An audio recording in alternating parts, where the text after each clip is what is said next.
All right, y'all, we made it. Welcome to the finale of this long, emotional, spiritual, borderline, unbelievable journey. And yes, it has taken me some time to get here because your girl been sick. But we're here now. So without further ado, let's get into it. Just a quick recap. We left off with the news that our surrogate was officially pregnant. Praise God. And from that moment on, the days started rolling into weeks and the weeks into months. Everything was moving, everything was growing, and everything finally felt like it was aligning. And me, I immediately went into mommy mode. The list, the very first thing I did was start creating lists. Yes, plural. The list of everything we would need for Nigeria and a list of everything we would need once we got home. Because remember, we planned to be in Nigeria for up to 3 months. We assumed that it would be long enough for the CRBA process. Now, for those of you who are not familiar with that, that is called the Consular Report of Birth Abroad, which basically makes your baby's U.S. citizenship official. So I packed and I planned like we were moving for a season, not a weekend. Meanwhile, our surrogate was growing. Our surrogate was going to antenatal every other week, and the intermediary, she did not miss a beat. Daily updates, scan videos, vitals, measurements, everything. I swear that group chat was more active than a fan page. Now, listen, after being in this process for so long, we already, of course, had names picked out for a boy and a girl. So when she hit 12 weeks and we got that call, you're having a baby girl? Baby. I screamed, I cried, I laughed. And then I took my behind straight to that nursery and started decorating. Pink, neutral, floral, Afrocentric. I was ready for it all.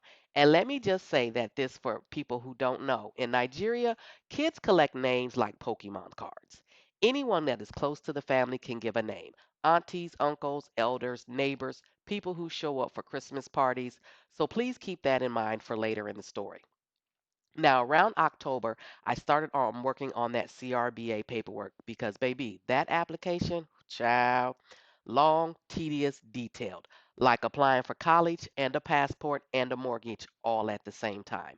But I wanted everything ready so as soon as our baby girl arrived, we could move straight into that process. Now, let me remind you, surrogacy in Nigeria is a little different from the US. They do a planned C section at 37 weeks, not full term. So once we hit the third trimester, I was checking every date like I was cracking the secret code. And of course, I calculated it out and said, she's definitely coming mid January. Sure enough, in early December, after her antenatal appointment, our intermediary called and said the date is set for January 17th.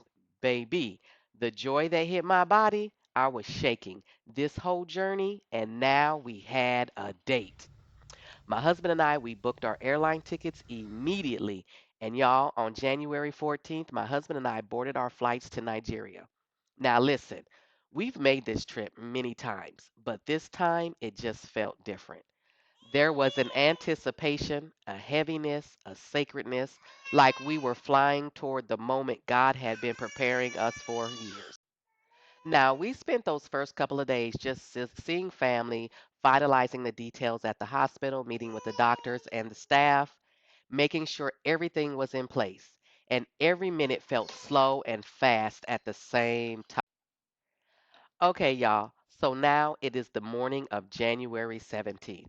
We got up, we headed to the hospital, and we checked into our room.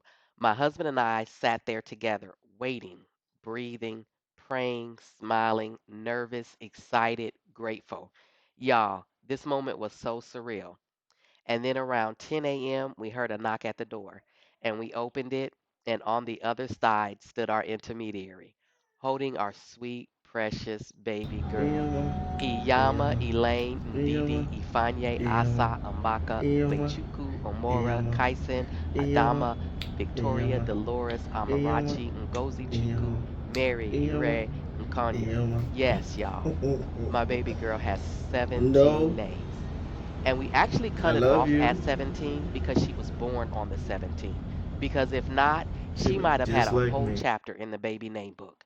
But each name had meaning, each name had purpose, each name was a blessing poured over her by people who loved her without ever seeing her face. And that was the moment everything in my life changed. That is how, after years of trying, crying, hoping, losing, starting over, pressing forward, falling apart, and trusting God anyway, I became a first time mom at the age of 52. And y'all, I wouldn't change one single thing about this journey that brought me to her and brought her to me. Because the story doesn't stop here, this is just the beginning of her life and my new chapter as her mom. My beautiful miracle, my answered prayer, my promised child, my baby girl. Mama waited. Mama fought. Mama prayed. And Mama won.